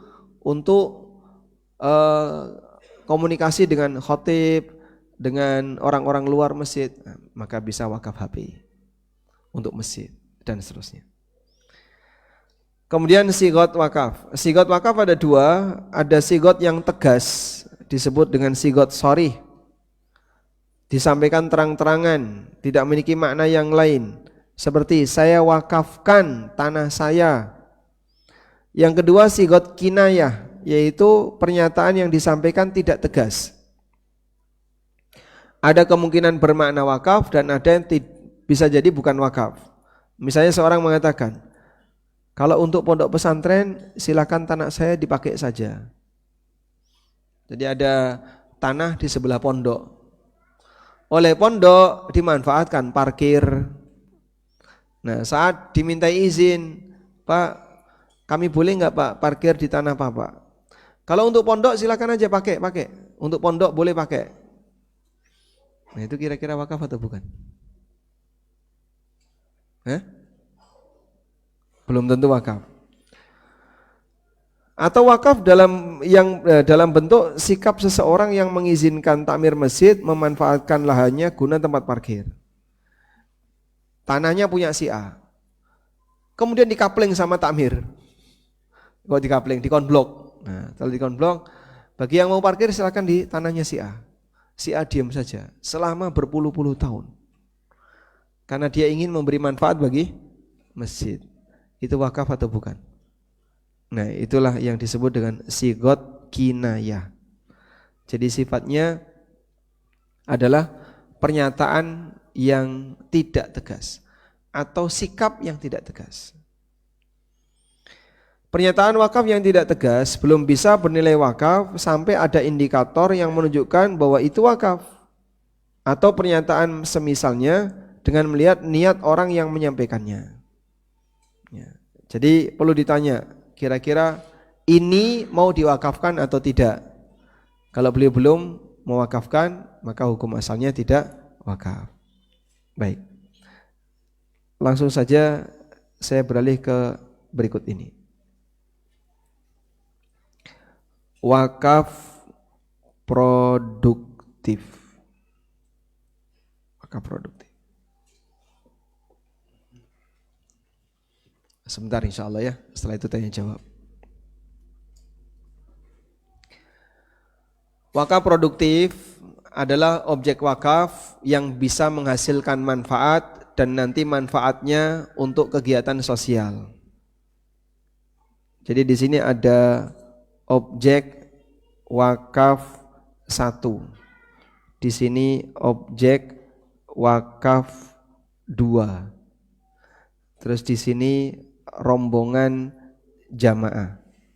Di sini ada jamaah. Ya? Jamaah mengumpulkan dana untuk dijadikan objek wakaf 1. Lalu objek wakaf 1 tadi menghasilkan, kemudian hasilnya digunakan untuk support objek wakaf 2. Nah, model seperti ini yang bisa kita sebut ini unit produktif. Sudah? Baik. Sedangkan objek wakaf 2 ini objek wakaf yang tidak produktif. Tidak produktif dalam arti tidak menghasilkan nilai ekonomi. Masjid itu menghasilkan nilai ekonomi atau menyerap hasil ekonomi? Menyerap. Baik, coba takmir. Masjid ini per pekan untung berapa? Kan nggak ada laporan kayak gitu. Kota infaknya berapa? Ya, 1 pekan anggaplah 10 juta. Alhamdulillah untung 10 juta. Ada kayak gitu Pak? Tidak ada. Sebutannya apa itu? Dana dari masyarakat, dari jamaah untuk operasional masjid. Nah, selanjutnya sekarang kita mau bahas yang ini. Objek wakaf 1 yang dia unit produktif dan menghasilkan. Nah, Wakaf produktif bentuknya ada dua. Yang pertama liquid. Wakaf liquid. Itu adalah wakaf dalam bentuk uang. Loh Pak, liquid kan habis pakai Pak. Uang kan bisa bisa habis ketika dipakai. Betul. Tapi ini dirancang untuk tidak habis. Caranya gimana Pak? Wakaf uang atau yang sering disebut dengan wakaf tunai. Sering disebut dengan wakaf tunai. Jadi skemanya seperti ini. Ada dana umat yang diwakafkan. Berarti sumbernya dari mana? Dari donasi masyarakat. Ini dari donasi masyarakat. Begini? Maka terkumpullah dana umat. Baik. Lalu dana umat ini dikeluarkan dalam bentuk memberi manfaat bagi masyarakat. Ada yang dikeluarkan dalam bentuk utang untuk masyarakat. Yang dikeluarkan dalam bentuk utang untuk masyarakat, maka nanti di sini ada masyarakat penerima utang, dia berkewajiban untuk mengembalikan kembali utuh dengan nilai yang sama. Dah? Ada juga yang dikeluarkan dalam bentuk modal, lalu digunakan sebagai usaha masyarakat untuk UMKM. Kemudian dari modal tadi dikembalikan dalam bentuk modal plus revenue, hasil plus hasil. Sehingga dana ini bisa bertambah dari pendapatan yang diperoleh unit usaha di masyarakat. Baik. Ini muter terus kayak gitu. Maka manfaat dari uang ini apa? Satu, kaum muslimin yang butuh utang agar dia tidak pinjam ke bank atau pinjam ke rentenir, maka bisa pinjam ke unit wakaf ini. Uang yang tersedia diutangkan ke dia, kemudian nanti balik lagi ke dia. Hilang no Pak uang seperti ini Pak? Ya tentu saja harus ada pengaman. Apa pengamannya? Sebagaimana cara bank dalam mengupayakan pengamanan. Jaminan, kemudian penjamin. Ada jaminan, ada penjamin. Jaminannya apa? Biasanya apa? Ini ada STNK, BPKB, ada sertifikat dan seterusnya. Baik, penjaminnya siapa yang bisa menjamin orang ini? Si A. Oh si A ini orangnya kaya. Diikat dalam sebuah komitmen, harus bayar dalam waktu sekian. Nanti jika tidak bisa bayar, maka jaminan bisa dicairkan. Atau penjamin yang menutupi. Dengan cara demikian dana umat tetap bertahan.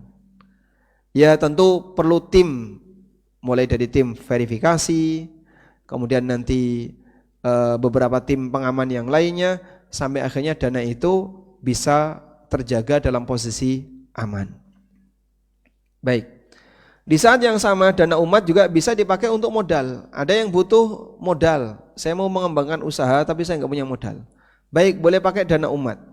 Terus dikembangkan usahanya, lalu nanti modal balik plus bagi hasil. Nah, tentu saja usaha yang dipilih harus melalui proses verifikasi. Sudah? Ini yang pertama ya, wakaf liquid. Nah, wakaf seperti ini sudah pernah diselenggarakan di Kuwait. Yang itu dilaksanakan oleh sebuah lembaga namanya Bab Rizki Jamil. Bab Rizki Jamil ini pengembangan wakaf di Kuwait dengan mengumpulkan dana-dana sosial di masyarakat. Jadi masyarakat donasi ini sifatnya jadi wakaf, tapi dalam bentuk uang. tidak diwujudkan dalam bentuk bangunan atau barang, tapi dibiarkan dalam bentuk liquid, cair. Terus dia gunakan seperti ini. Sehingga kaum muslimin yang butuh utang, yang kalau ke bank harus ada bunganya, boleh ke bab rizki jamil. Nah. Demikian pula para UMKM yang baru yang butuh pengembangan bisa menggunakan dana dari sini. Baik. Insya Allah menjawab pertanyaan banyak orang.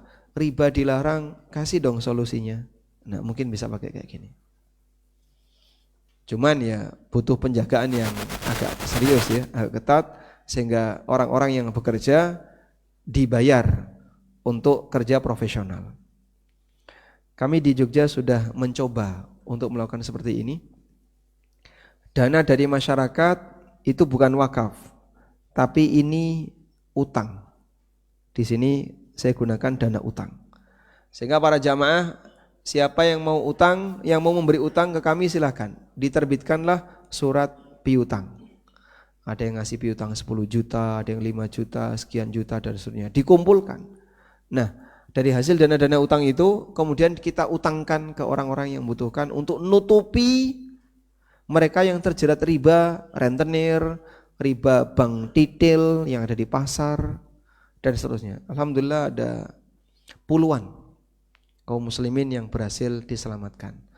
Tapi karena kita capek, tutup. Setelah semuanya beres, terkumpul, kembalikan ke para pemberi piutang tadi, dan sudah tidak ada lagi. Udah kecapean tenaganya. Saking banyaknya pengajuan, yang melelahkan itu verifikasi. Saya bayangin ya, andaikan seluruh kaum muslimin itu adalah orang yang jujur dan amanah, sehingga tidak perlu ada SDM verifikasi, lebih hemat. Ya. Sebab yang namanya kecurigaan itu biayanya mahal. Dicurigai, udah harus ada verifikasi, harus ada ini, jadi biayanya jadi mahal. Tapi kalau kita semuanya jujur, amanah semuanya, hidup ini akan lebih murah harganya. Hidup jadi mahal karena butuh pengamanan. Sekarang kita beralih ke wakaf produktif non liquid.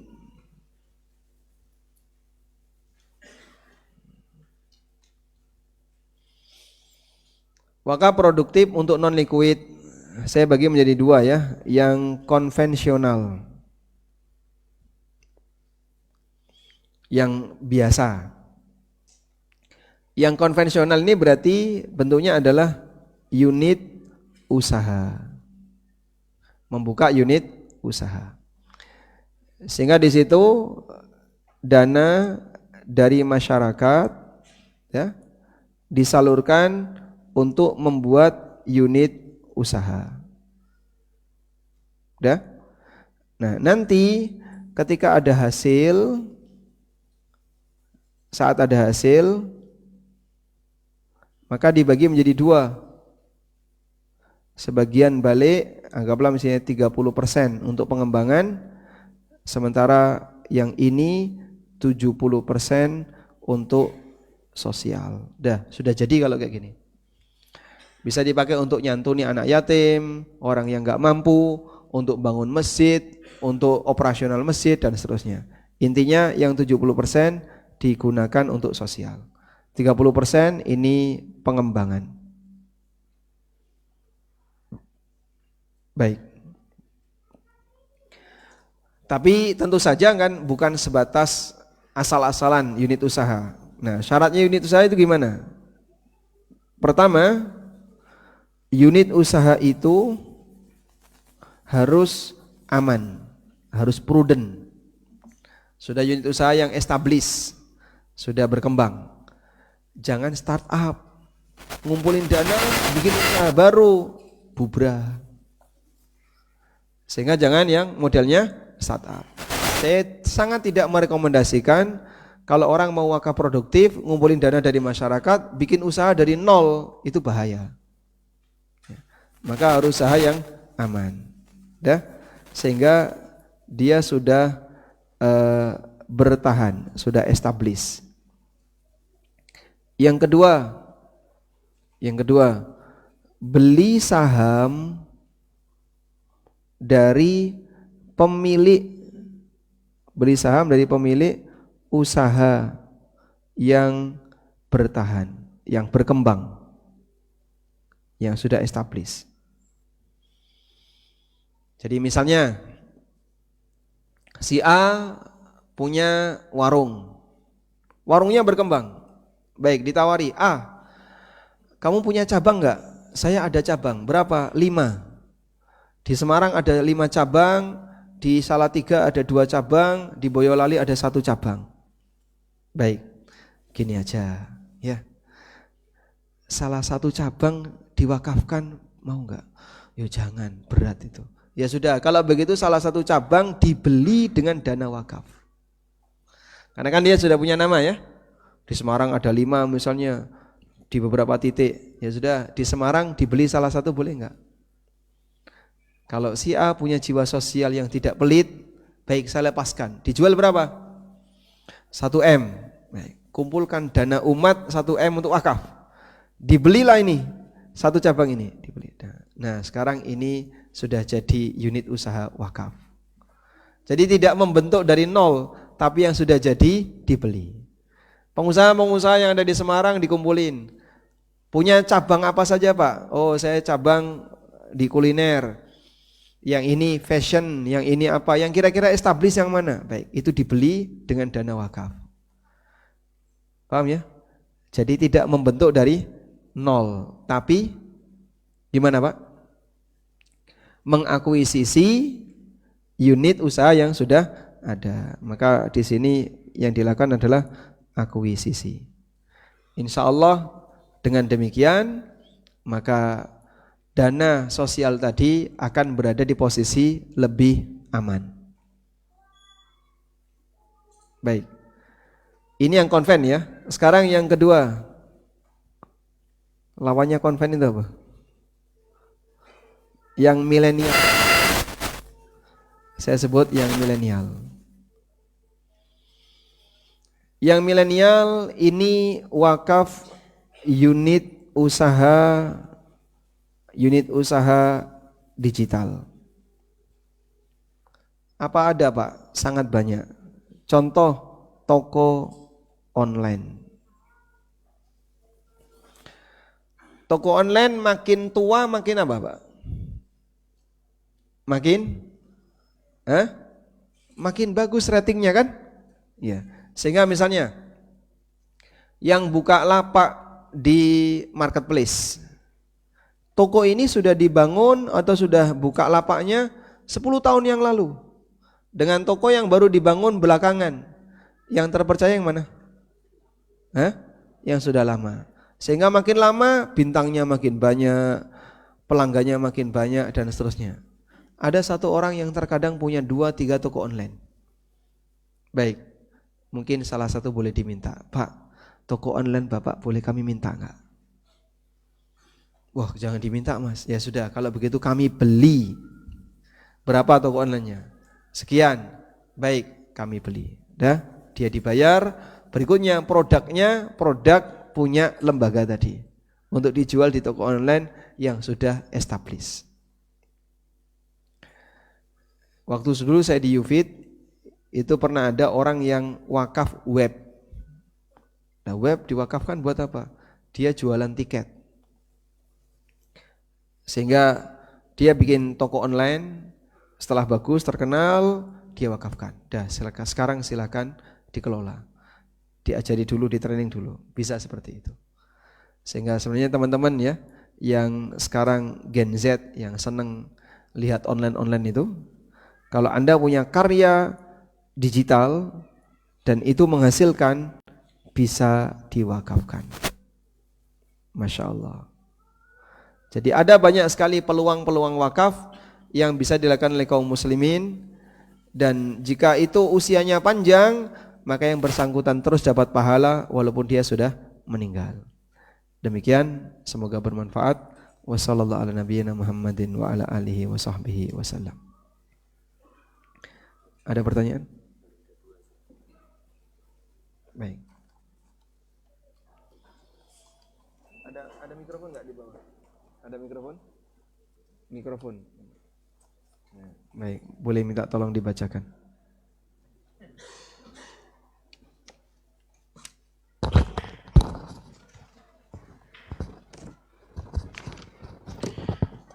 Bismillah.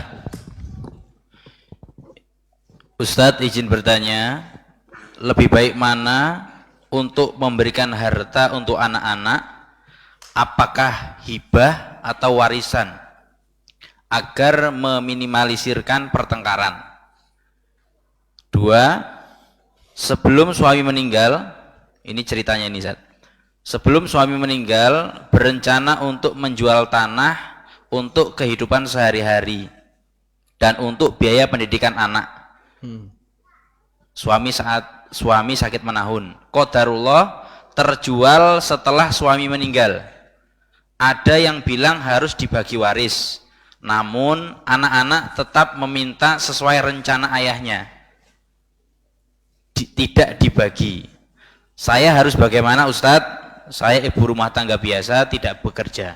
Syukron. Baik. Apa yang terbaik untuk anak, hibah atau warisan dalam rangka menghindari potensi sengketa? Baik. Bapak pilih mana, Pak? Ditinggali warisan berantem, tidak ditinggali warisan akur.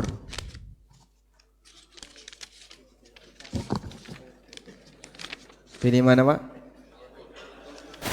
Orang tua ninggali warisan tapi saudara Anda berantem. Yang kedua, orang tua nggak punya warisan sama sekali dan saudara akur. Bapak pilih keluarga yang mana? Hah? Ada warisan akur. Pilihan itu enggak ada ini. Bid'ah ini. Mengada-ada. Baik. Pilih yang mana? Tidak akur. Masya Allah. Yang penting pokoknya itu warisan. Harta warisan itu bukan harta yang dimotivasi dalam Islam. Bukan harta yang dimotivasi. Makanya Nabi SAW ketika ditanya pendapatan apakah yang terbaik, beliau mengatakan hasil kerja pribadi. Beda rasa antara kaya sejak bayi dengan kaya hasil sendiri. Sehingga dia sebagai perintis, bukan ahli waris. Lebih membanggakan mana? Perintis atau ahli waris? Perintis. Dia lebih bangga sebagai perintis. Baik. Oleh karena itu pendidikan seperti ini penting untuk anak-anak. Jadi walaupun misalnya bapak ibu punya kekayaan, sampaikan kepada anak Anda, kamu jangan ngandalin kekayaan bapak. Jangan ngandalin warisan. Tapi gimana caranya agar kau bisa berkarya, memberi manfaat bagi masyarakat sehingga nanti kau jadi orang sukses. Kau jadi orang sukses. Saya punya cerita ini ya. Udah pernah tahu ceritanya belum? Oh belum ya? Oh belum cerita. Ada orang kaya. Lalu dia cerita sama anak-anaknya. Kalau orang itu mau sukses, dia harus berusaha, harus bekerja, harus berjuang. Bapak dulu seperti itu, dari nol berjuang, bekerja dan seterusnya. Sekarang kamu enak, kamu nanti bisa dapat warisan banyak. Nah anaknya waktu itu masih SD, kalau nggak salah kelas 3 atau kelas 4 itu, bilang sama bapaknya, berarti saya nanti nggak sukses dong ya, wong saya nggak bekerja keras, saya tinggal nerima warisan. Sebentar, besok habis sekolah langsung hubungi bapak. Betul dia, begitu habis sekolah SD, terus ngubungi bapak, bapak saya sudah pulang, baik sekarang kamu ke pasar. Akhirnya anak SD ini disuruh ke pasar, jualan di pasar. Dan dia diminta untuk bekerja di pasar, walaupun bapaknya kaya. Alhamdulillah setelah bapaknya mati, anak ini bisa melanjutkan estafet usaha bapaknya. Jadi memang penting pendidikan seperti itu. Anak ditanamkan, kamu jangan hanya mengandalkan peninggalan orang tua, tapi gimana kau bisa berjuang dalam rangka untuk memberi manfaat bagi masyarakat. Nah, untuk pertanyaan tadi, yang lebih baik mana, hibah atau warisan? Anda lihat potensi anaknya. Kalau anaknya sekiranya baik-baik saja, tidak ada rebutan berkaitan dengan masalah harta, maka warisan lebih baik. Karena warisan itu menyerahkan kepada hukum Allah. Allah yang bagi. Sudahlah, terserah Allah yang bagi. Yang kedua, jika ada potensi seperti itu ketika ditinggal oleh orang tua, maka hibah lebih baik. Sehingga dengan hibah bisa dibagi rata, anak laki dan perempuan sama. Bisa dipahami insyaallah? Nah, kita beralih ke kasus yang kedua. Bapak punya rencana untuk menjual tanah dan nanti hasilnya dibagi ke anak-anak. Sampai beliau meninggal, tanah belum terjual. Satu kata kunci, semua rencana sampai pelakunya meninggal hilang statusnya. Jadi rencana itu belum punya hukum yang mengikat. Saya ulang ya. Semua jenis rencana itu tidak punya hukum yang mengikat karena sifatnya baru rencana. Maka ketika ada orang yang bilang kepada orang lain, saya pengen ngasih kamu hadiah, udah gitu tok, besoknya dia mati, apakah itu jadi utang? Jadi utang atau tidak? Tidak, karena sifatnya baru rencana. Beda kalau sudah diserahkan. Begitu sudah diserahkan, maka sudah pindah hak milik. Tapi kalau baru secara aklamasi, dia punya keinginan untuk memberi sesuatu yang sifatnya baru rencana, maka dalam hal ini dia tidak menjadi utang. Oleh karena itu, ketika tadi sang bapak mengatakan kalau tanah ini laku akan dibagikan untuk anak-anaknya dan sampai beliau meninggal belum laku, itu bukan utang, tapi statusnya jadinya warisan. Karena rencana bapaknya tadi dianggap tidak ada. Dan selanjutnya kok laku setelah bapaknya meninggal, berarti harta itu jadi apa? Warisan. Maka sang ibu silahkan dibagi sesuai dengan aturan waris. Baik, saya punya dalil berikut ini. Ada keterangan yang disebutkan dalam riwayat yang sahih. Ini buku saya judulnya Pengantar Ilmu Waris. Terus saya bahas tentang masalah hibah yang diterima tapi orangnya keburu meninggal. Coba kita lihat di sini mana ya? Nah, halaman 90. Nah, kita menuju ke halaman 90. Nah, di sini.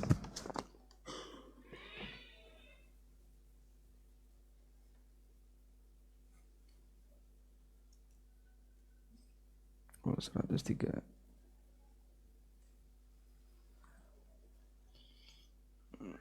Kejauhan. Nah,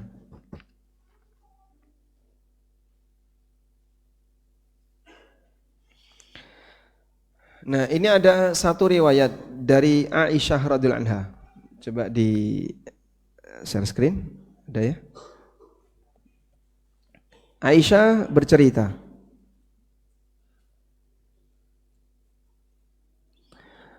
bahwa Abu Bakar pernah menghibahkan untuknya 20 wasak makanan yang ada di Ghobah, di daerah Aliyah.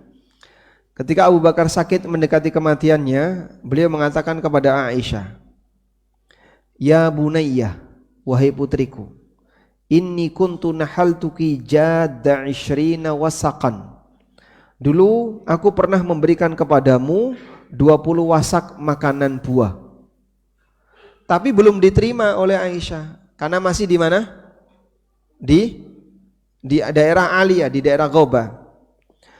Walau kunti jadattihi wahtaztihi, andaikan dulu kamu telah menerimanya, kana laki, maka harta itu jadi milikmu.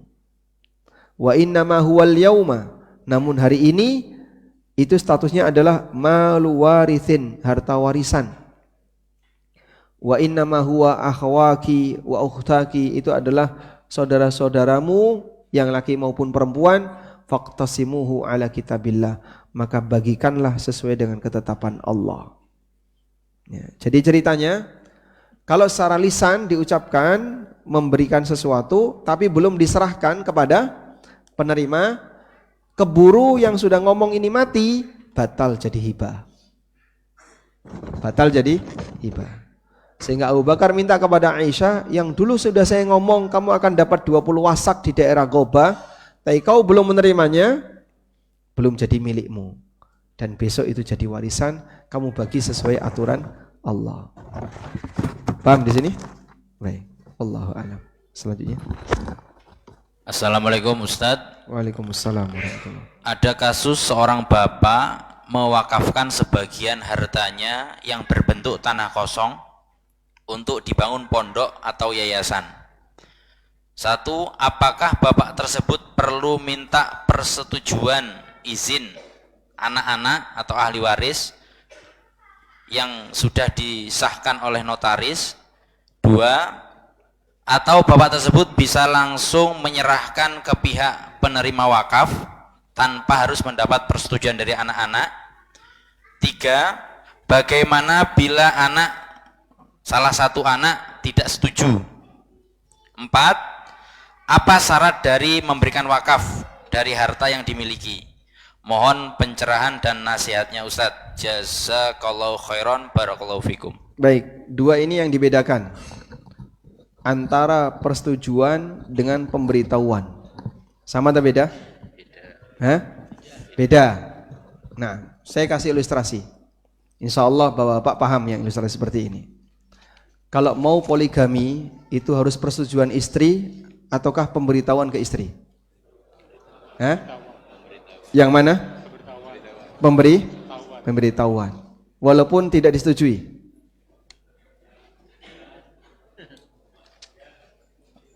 Aji Ibu, coba dijawab yang dengan tegas ya. Ini penting ini fikih. Hah? Harus persetujuan atau tidak? Tidak harus persetujuan. Kenapa harus ada pemberitahuan?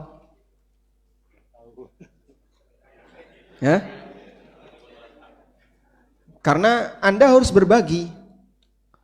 Sehingga yang biasanya tidur di rumah A terus, sekarang harus gantian A, B, C, D, kan gitu ya? Balik lagi A, B, C, D. Nah, kalau tidak ada pemberitahuan, nanti dicurigai. Kok 4 hari sekali baru pulang, kemana saja? Jangan-jangan nikah lagi, kan gitu. Nah, maka daripada dicurigai, disampaikanlah pemberitahuan itu. Nah, kurang lebih sama seperti itu. Harta itu punya siapa? Punya bapak. Terus apa haknya anak? Ya, anak tidak punya hak untuk menghalangi. Sehingga tidak ada syarat harus dengan persetujuan anak, tapi perlu pemberitahuan ke anak. Maka setelah dinotariskan, sampaikan kepada anaknya, sudah bapak wakafkan. Setuju nggak setuju bukan urusanmu. Ya, karena anak nggak punya hak untuk nggak setuju. Kecuali kalau itu harta dia. Loh kan bapak ini pakai duit saya. Nah itu beda lagi. Jika anak nggak punya peran sama sekali untuk pembelian tanah itu, atau tanah itu adalah hasil warisan dari kakeknya dulu untuk bapaknya, maka anak tidak punya hak untuk menghalangi bapaknya wakaf. Kalau menghalangi, ya dia berdosa. Dan bisa jadi malah jadi anak durhaka, menghalangi bapaknya untuk beramal sesuai dengan yang diinginkan oleh sang bapak. Kecuali jika nol warisan. Nah, kasusnya seperti yang dialami oleh Sa'ad bin Abi Waqqas. Beliau hanya punya satu anak perempuan dan beliau ingin 100% hartanya disedekahkan. Tapi dilarang oleh Nabi sallallahu alaihi wasallam sehingga dibatasi maksimal 1/3. Wallahu a'lam. Assalamualaikum Ustadz. Waalaikumsalam warahmatullahi. Semoga Ustadz dan seluruh kaum muslimin senantiasa dalam lindungan Allah. Amin. Amin. Walakum bimithli. Izin bertanya Ustadz. Satu, apakah boleh seseorang berpesan, kalau saya sudah meninggal, harta ini saya wakafkan seluruhnya? Dua, kami mempunyai sebidang tanah kosong, mohon masukan supaya bisa bermanfaat dan menjadi umur kedua bagi kami. Apakah bisa untuk membuat sekolah tahfidz, berbayar atau gratis? Jazakallahu khairan. Baik. Ada satu kaidah. Tamlikun mu'allakun bil mauti, itu namanya wasiat. Wasiat adalah memindahkan kepemilikan yang digantung dengan kematian. Nah, itu namanya apa? Wasiat. Kaidahnya tamlikun mu'allakun bil maut. Pemindahan hak kepemilikan tapi digantungkan dengan kematian. Sudah? Jadi kalimat tadi, bolehkah Bapak bilang nanti kalau saya mati harta ini semuanya diwakafkan? Jika ini yang dia tunjuk itu tidak melebihi sepertiga, boleh. Karena wasiat maksimal berapa? Sepertiga. Tapi kalau ini yang dimaksud harta dia semuanya, rumah, pekarangan, apapun yang Bapak punya, nanti kalau Bapak mati wakaf, itu tidak berlaku karena melebihi sepertiga, sehingga nanti harus atas kerelaan ahli waris. Kalau ahli waris tidak ridho, maka yang diambil hanya sepertiga, sisanya dikembalikan ke ahli waris. Karena wasiat yang lebih dari sepertiga nanti kembali kepada kerelaan ahli waris. Jika tidak ridho, boleh diambil sepertiga, sisanya kembali menjadi hak milik ahli waris. Nah, maka kata ini tadi, kalimatnya apa? Harta ini. Iya. Nah, ini itu menunjuk ke satu objek tertentu atau ini keseluruhan. Kalau ini menunjuk ke satu objek tertentu, misalnya salah satu lahan beliau dan beliau masih punya lahan-lahan yang lain, insya Allah boleh diwakafkan. Wallahu a'lam. Satu lagi masih cukup, Ustaz? Satu lagi, masih muat nggak? Waktunya masih. Silakan. Bismillah, afwan Ustaz. Ada seorang ibu janda yang memiliki usaha dan mempunyai 6 anak. Qadarullah, orang tua tersebut terjerat riba di sebuah bank, sehingga akhirnya rumah mereka disita. Kemudian terjadi musyawarah di antara keenam anaknya, dan mereka sepakat bahwa pelunasan utang tersebut akan ditalangi terlebih dahulu oleh anak kedua karena ia memiliki harta lebih. Dalam perjalanan, anak kedua tersebut meminta agar sertifikat hak milik rumah dialihkan atas namanya dengan alasan rumah tersebut lebih aman dan tidak dipakai sebagai jaminan pengajuan kredit lagi oleh orang tuanya. Permintaan balik nama tersebut kemudian disepakati dan prosesnya berjalan sangat cepat. Seiring waktu, sebagian anak yang lain memiliki kebutuhan keluarga mendesak agar rumah tersebut dijual dan hasilnya dibagi secara adil. Namun, qadarullah, anak kedua itu menyatakan tidak ingin menjual rumah karena menurut perhitungannya nilai rumah tersebut sudah setara dengan pelunasan yang telah dia lakukan, sehingga rumah itu sudah menjadi miliknya. Musyawarah pun kembali dilakukan, tetapi anak kedua tetap kukuh tidak mau menjual dengan alasan rumah, bahkan diam-diam merenovasi rumah menjadi 2 lantai. Sementara itu, sebagian anak lain masih memiliki kebutuhan dan bahkan ada yang belum memiliki rumah. Dan akhirnya anak yang lain pun pasrah, menyerah, bermusyawarah, alasannya sulit dan meminta haknya di akhirat saja. Pertanyaannya, bagaimana pendapat Ustaz mengenai masalah ini, terutama mengenai sikap anak kedua tersebut dan sikap sebagian anak yang lain yang akan menuntut di akhirat? Masya Allah. Siapa nama anak kedua? Pertanyaan yang kedua ya. Coba begini, si A meninggal dunia dan dia punya utang. Tadi utangnya itu utang siapa?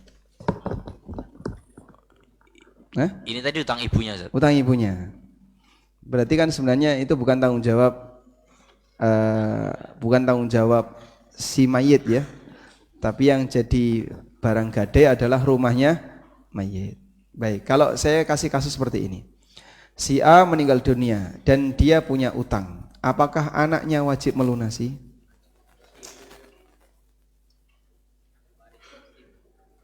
Si A meninggal dunia dan dia punya utang, apakah anaknya wajib melunasi? Wajib atau tidak? Baik. Ada banyak kasus seperti itu. Bapak meninggal, beliau punya utang. Apakah saya harus melunasi? Bisa jadi bukan kamu yang melunasi. Bapakmu punya harta enggak? Punya. Nah, maka sebenarnya mayit itu melunasi utangnya sendiri dengan harta peninggalannya. Jadi anak jangan bilang itu dilunasi anak. Anak enggak ikut melunasi itu. Tapi utangnya mayit dilunasi dari harta peninggalan orang tua. Nah, harta peninggalan orang tua yang masih ada terlarang untuk bagi waris sepanjang utang masih ada.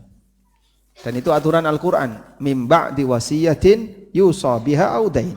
Bahwa pembagian warisan itu baru ditunaikan setelah penyelesaian wasiat dan utang. Maka tidak boleh sudah bagi waris sebelum utang diberesin. Sehingga yang terjadi sebenarnya anak tidak melunasi utang orang tua, tapi yang terjadi adalah anak menggunakan warisan orang tua untuk membayar hutang, dan itu wajib. Sudah? Lalu dalam kasus tadi, terlepas dari siapa yang utang, rumah ini kan rumah warisan, dimiliki oleh siapa? Seluruh anak dan istri mayit. Dipakailah untuk nutupi utang, tapi karena ini bentuknya tidak likuid, dibeli oleh salah satu anak. Nah, setelah dibeli berarti rumah ini jadi milik dibeli tadi. Dananya dipakai untuk menutupi masih sisa utang. Jadi misalnya utangnya senilai 700 juta. Harga rumah 1 M. Sudah? Berarti sisa berapa? 300. Nah, 300 ini milik seluruh ahli waris. Sehingga mungkin mereka perlu jujur, baik anak yang lain maupun anak yang kedua, untuk menetapkan nilai rumah yang sebenarnya. Sebab nilai yang dibayarkan kedua untuk nebus utang itu apakah sudah senilai dengan rumah tadi atau belum? Kalau sudah senilai, berarti memang nggak ada warisan. Begitu kan? Tapi kalau masih ada sisa apa? Nilai rumahnya 1 M, utangnya cuma 700, masih sisa 300. Nah, 300 ini dibagi waris.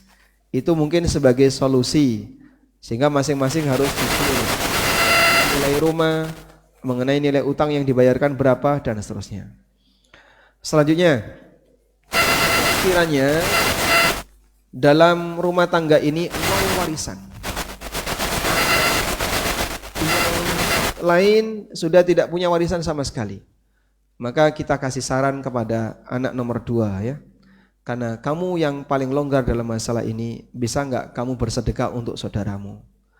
Bentuknya bukan warisan, tapi sedekah dari dia untuk saudara-saudara dia yang mereka semuanya tidak dapat warisan, dalam rangka untuk jabrul kasri ya, menutup posisi batin yang tidak nyaman agar tetap menjaga ukhuwah dan persaudaraan. Wallahu alam. Baik, demikian yang bisa kita bahas, semoga bermanfaat. Wassallallahu ala nabiyyina Muhammadin wa ala alihi wa sahbihi wasallam. Wa akhiru da'wana anil hamdulillahi rabbil alamin. Wassalamualaikum warahmatullahi wabarakatuh. Waalaikumsalam.